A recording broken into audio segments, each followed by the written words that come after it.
Here we are at the quarterfinals of the Australian Open, and Nick Kyrgios has seen enough. I think I've seen enough as well. All, says Nick Kyrgios, of the questions have been answered with Novak, mostly regarding the injury, the wrist, I guess. Novak, for me, is now the clear favorite to win the Australian Open. I mean, wasn't he always the clear favorite? But we did have those questions. Was he going to be himself? Was he going to be healthy? It looks like he is. Scam Nori, same thing. He's out now, but he put in a great effort. He had an injury, and he has now put a 5-set, on his way out, a 5-set effort in with Sasha Zverev. So good on Scam Nori. Maybe we'll stop calling him Scam Nori. Maybe not. What does Djokovic do when he gets rolling? Well, he takes all of the records. The U.S. Open has said here, few records are safe with Novak around. This is one of the things us Fed heads for years have pointed to is why Roger's so great. And now Djokovic is tied with him. This record for quarterfinal appearances, 58 quarterfinals. Just think about that. If you are a pro tennis player and you make it to 2 quarterfinals, if you make it to 1 quarterfinal, you're pretty good. You've had a good career. If you make it to 10 quarterfinals, you're like a Hall of Fame legend. If you were to make it to 20 quarterfinals, you're one of the greatest of all time. 58 quarterfinals. Djokovic has it. How long will it take him?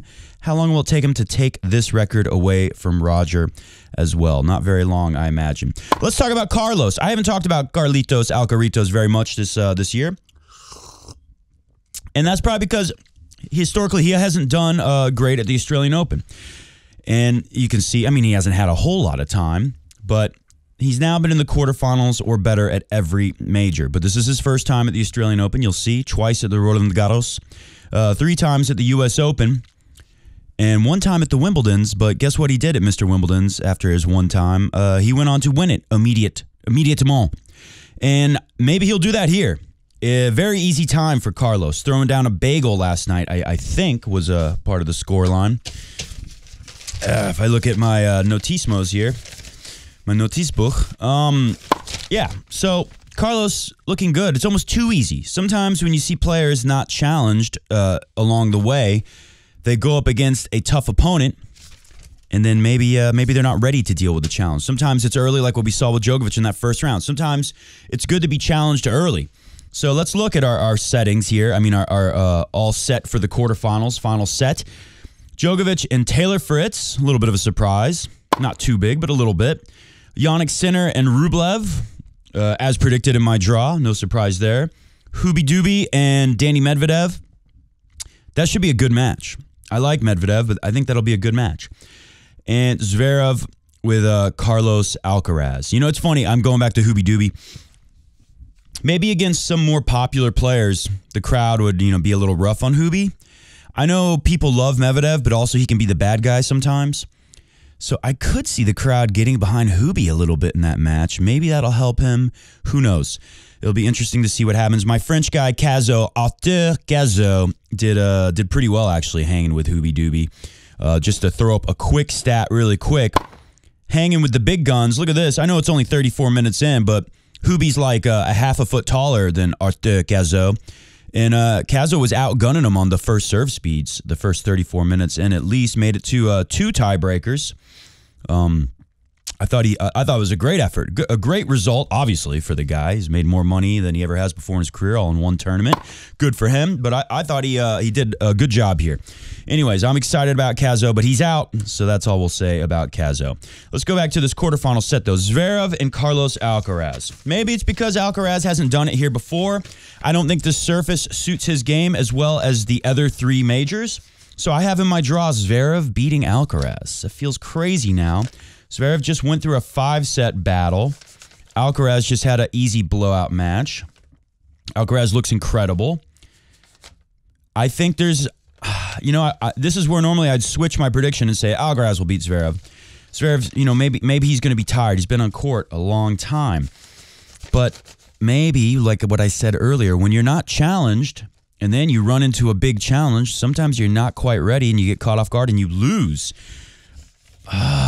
Also, we've seen Alcaraz humiliate Zverev before and destroy him. I don't know if that's going to happen this time. I don't want to say I'm going to stick to my original prediction of Zverev beating Alcaraz, but that's a hard one to call just because Alcaraz hasn't been challenged yet. It could be tricky. One to watch. One to watch. I'll make up my mind later in the podcast. Who's going to win that one? But you may remember this. Let's go to a flashback from me. Let me cue it up. The lizard tongue. 2 years ago? 2 years ago? Can you guys remember this? The lizard tongue? Medvedev, they still got masks on. Match, and we'll get to that. We'll get to all the stuff. Of course he was angry. Anyways, I think I even did the lizard tongue myself a few times. I couldn't find the clip of when I was doing the lizard tongue, but you may remember that here at this show, we loved Nick Kyrgios doing the lizard tongue. Well, sometimes the greatest art, the greatest music, the greatest tennis, like with Alcaraz maybe, is inspired by the legends that came before. And then they do it even better sometimes, like maybe we'll see with Alcaraz. What if Alcaraz wins 30 majors? Who knows? Well, art has repeated itself and evolved to a higher form. Take a look at this. What is vegan? Like, no animal products. No animal product. You go your life just eat leaf. Why you don't know how to enjoy life? No vegan product. Go away. Go to other restaurants. Mr. Go Goat. eat your lettuce there. Can Mr. Goat stop people putting in all his vegan? videos?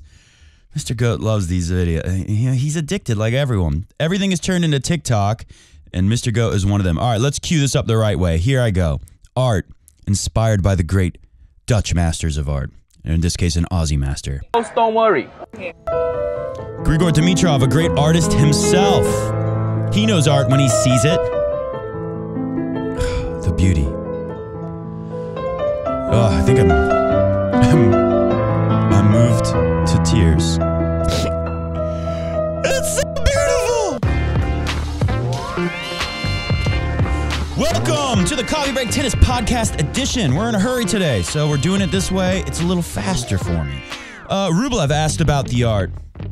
You gave fans the full Andre Rublev experience with your lizard tongue, your emotions. What's it like to be inside your head? And Rublev said, better not be inside my head. It's like scary movie. No. Yeah. It probably is. That is, I love that still image. That is, I'm so happy the lizard tongue came back. I really didn't think anyone would do it again. I thought maybe Kyrgios might do it again one day, but no, he didn't. Probably because he hasn't had very many big victories on tour since then. But, yeah, wow. Yeah, I told you guys it was going to be a good match, right? But Rublev 3-0 to close it out with that crowd. You know that Aussie crowd was going to be tough for Rublev. This guy really is like a tortured artist. I love Rublev. All right, I wanted to get to Rublev on the lizard tongue. Question to you is, that celebration you did with your tongue out, Kyrgios, can you do it for me man. one more He called time right him now? out. You took my thing. You know actually what happened in my head?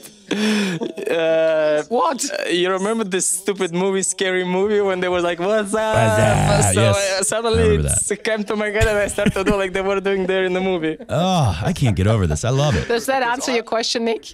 Yeah, because I did this exact same The highest form of celebration on flattery is Rublev imitation. against Medvedev, and I want to make a meme with me doing it and then putting it next to Rublev and see which one, who What did do it you know? better. I think Eurosport did it for us.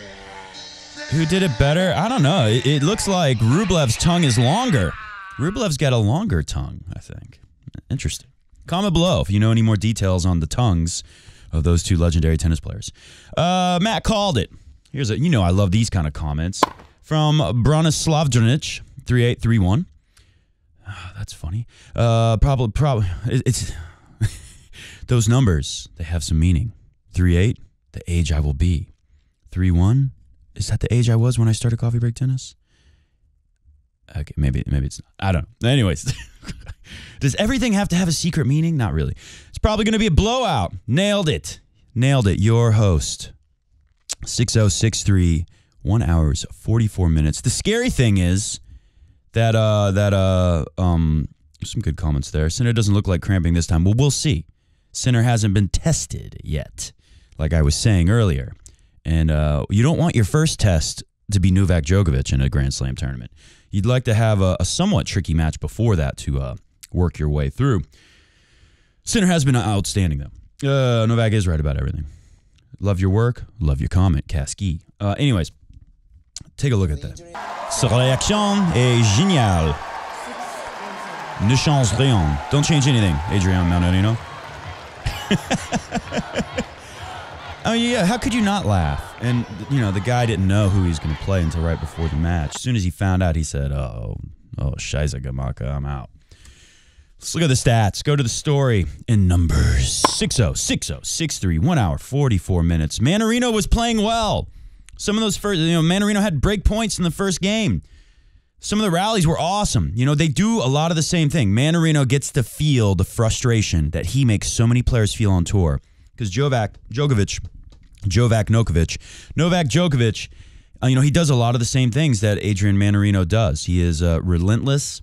He takes the ball extremely early. I'll show you that stat in a moment because I love seeing the stat when someone's taking the ball really early. Probably reminds me of the good old days watching Federer take the ball early and destroy all these players that he's so much younger than him or up and coming or they're dangerous to him, and then he'd come out and just blow somebody away. It was nice to see Djokovic come down in a big match, a week 2 Grand Slam match, and throw down a couple bagels. It's always nice to see someone so good at their best doing work like this. 31 winners on 15 unforced errors. How many times have you seen Adrian Mannarino almost triple his winners in the unforced errors count? Mannarino had a few points to break, few chances, and Djokovic had 11 and made most of them work.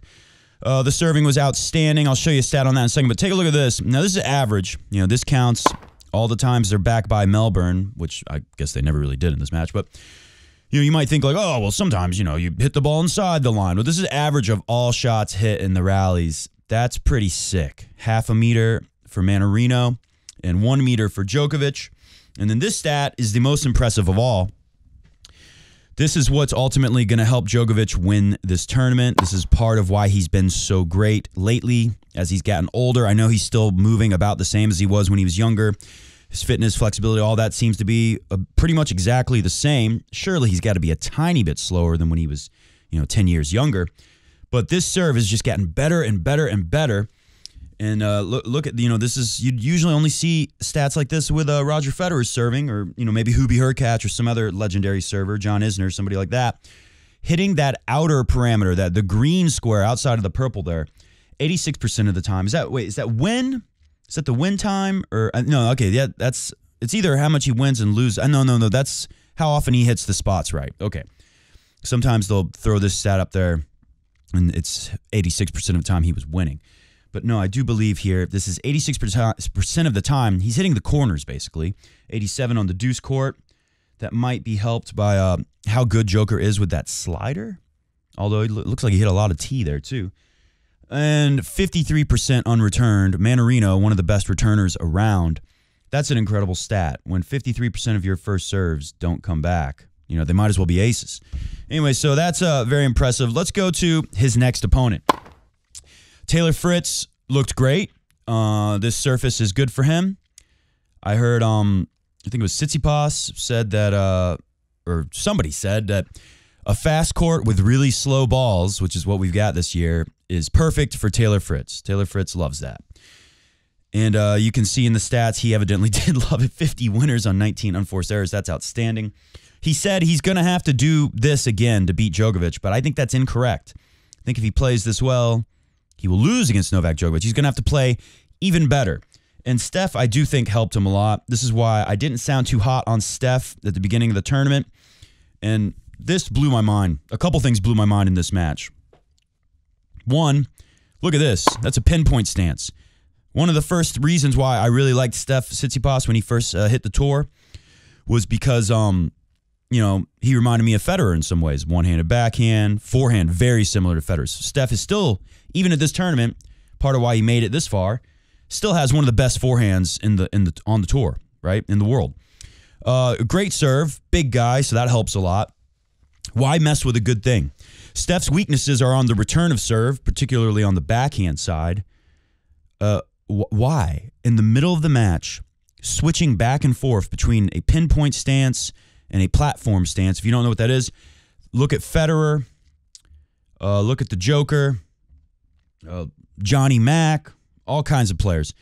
They have, I think, Pete Sampras as well. They have a platform stance where their feet are separated and they don't come together.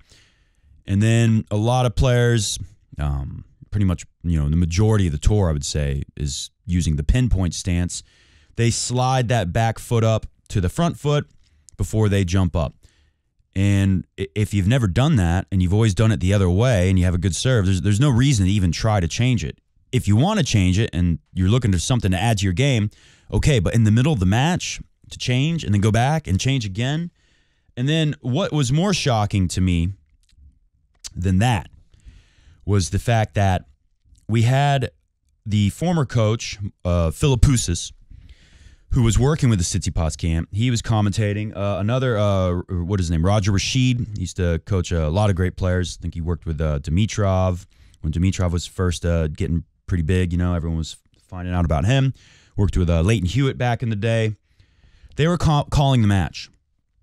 And Roger Rashid was kind of talking trash about how dysfunctional Tsitsipas' coaching situation is with his dad. He said, there's just too much information. It's not useful to yell at your player this whole time and to say this much stuff. There's no way that can be positive.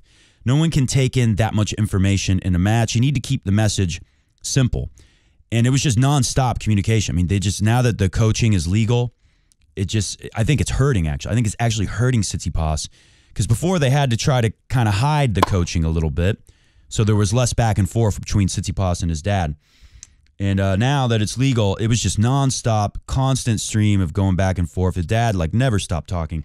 I mean, if you wrote everything his dad said to him, you would have wrote half of War and Peace. You know, you would have wrote a 100-page book. It was just nonstop. And then what really blew me away, this is something I've never seen before. Comment below if you've seen this. I'm very, very curious. I'll be scanning the comments to see if anyone's ever seen this before. The former coach of a player, right, Philippoussis, recently, last year, coaching Tsitsipas, the team let him go. I think at one point they even tried to have the dad gone. I mean, they definitely did that. I can't remember if it was just going to be Philippoussis and Tsitsipas and no dad coaching.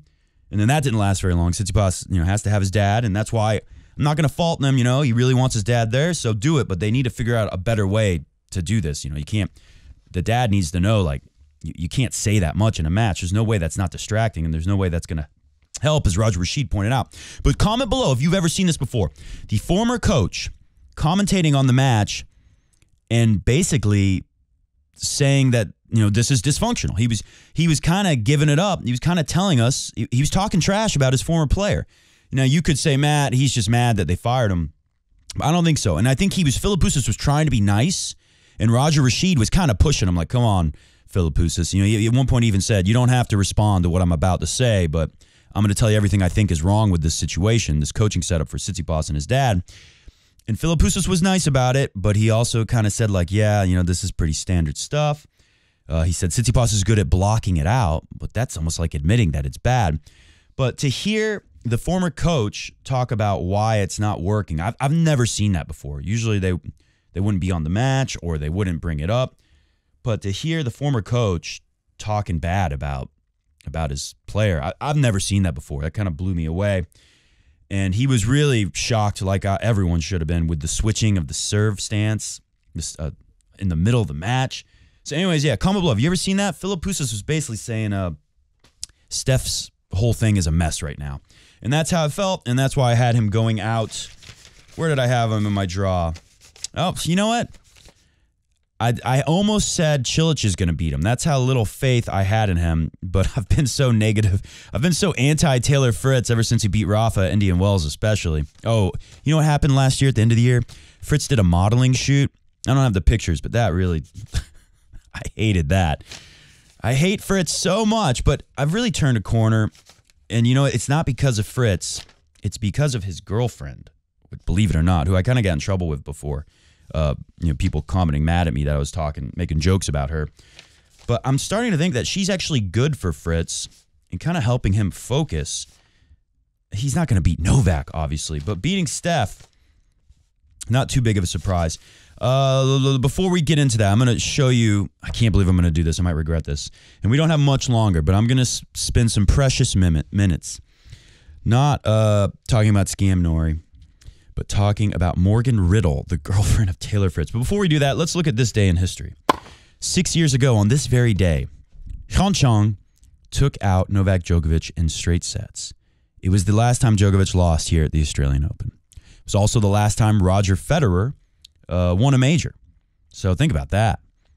You know, we're beyond halfway to a decade since Roger Federer has won a major.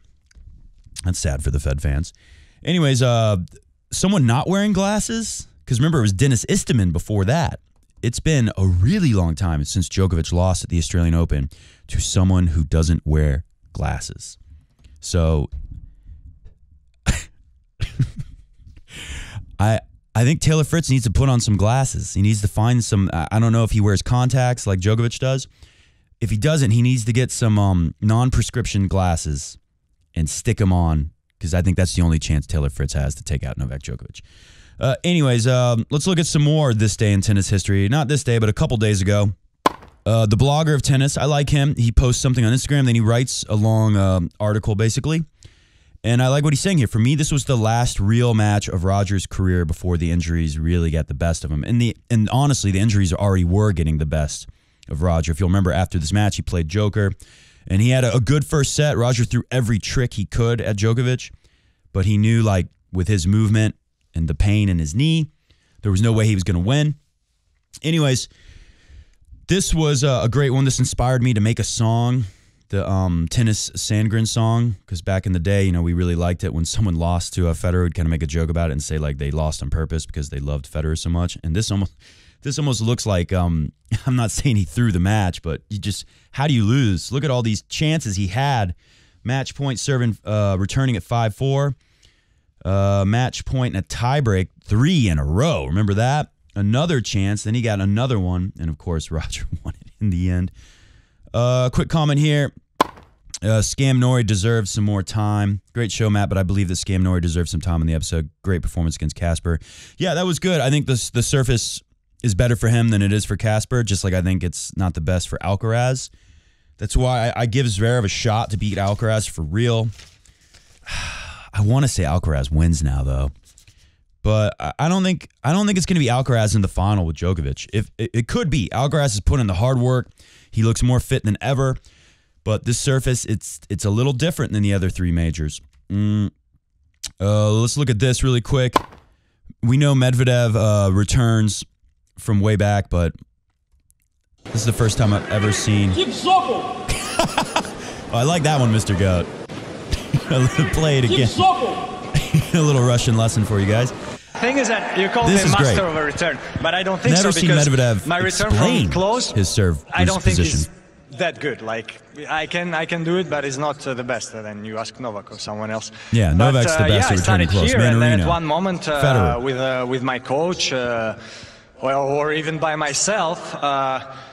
You know, I would play some guy that I would come on tour, and then there is Joe Wilfred Tsonga, who is only doing 220, and I'm like, okay, and I lost the match. I remember pretty easy, no break points.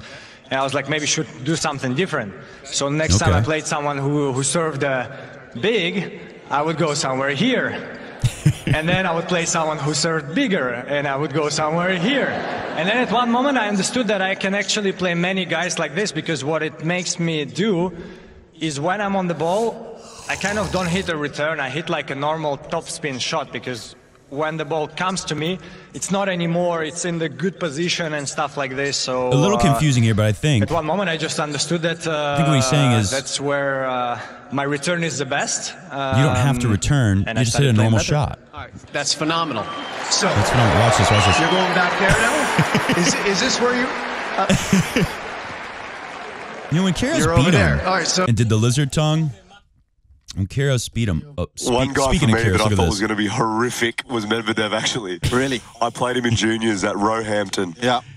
And I don't know, I beat him like maybe 6-3, 6-3. Like, I love this. You know, I was like the dominant junior, and I was like, this guy's terrible. The worst technique I've ever seen. I was like, I honestly said, I was like, this guy should just give it up. Like, there's no way he's going to make it work with those swings. And he was #1 in the world Grand Slam champion. So funny, though.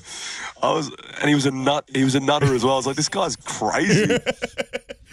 Anyways, I was just thinking about that match, you know, as I saw Medvedev backing all the way back. It was great to see him kind of coaching everyone up and telling them the story of the serve. And I thought that was interesting. The first time I watched it, I didn't understand what he meant.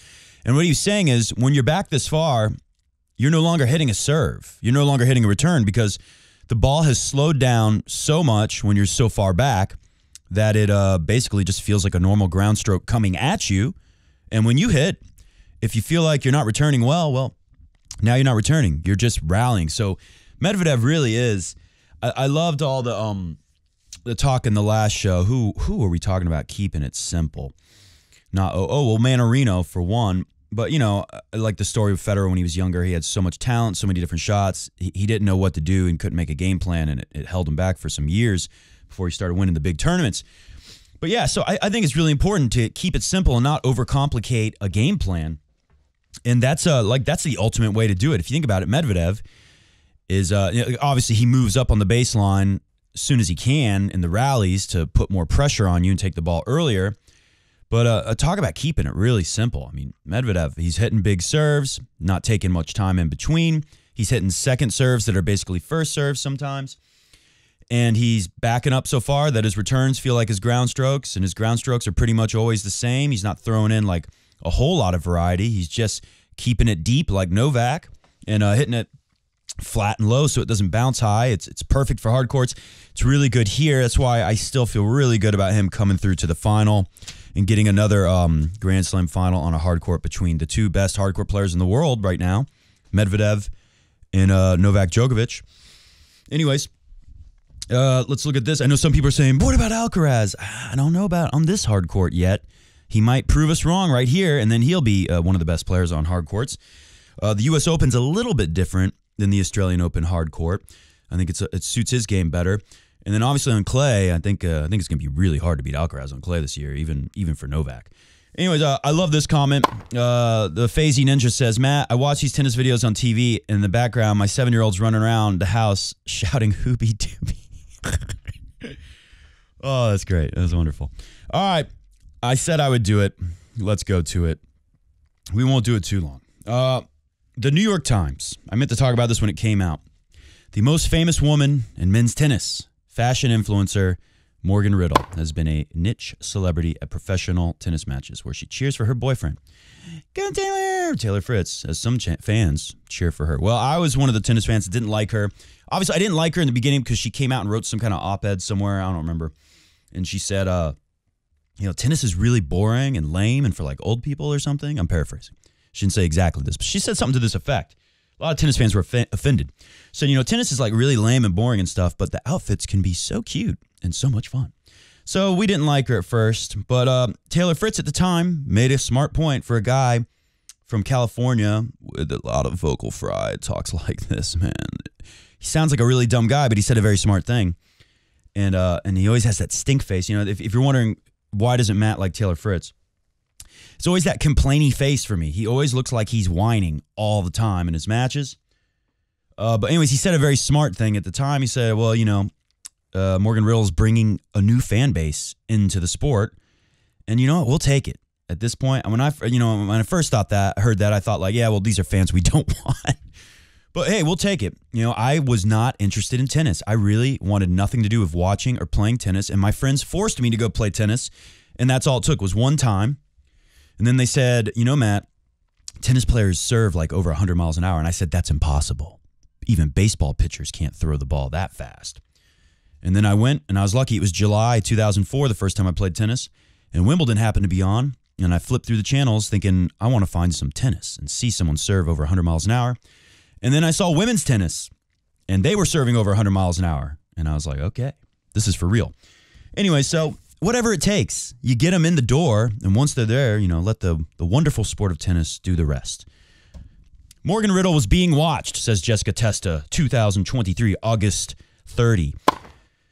This is in the New York Times. Outside the grandstand, while she idled beneath the summer sun, a passerby stopped, turned, and pointed a phone at her. Wordlessly walked away, just took her picture. Miss Riddle adjusted her black oval Carolyn Bassett Kennedy-style sunglasses.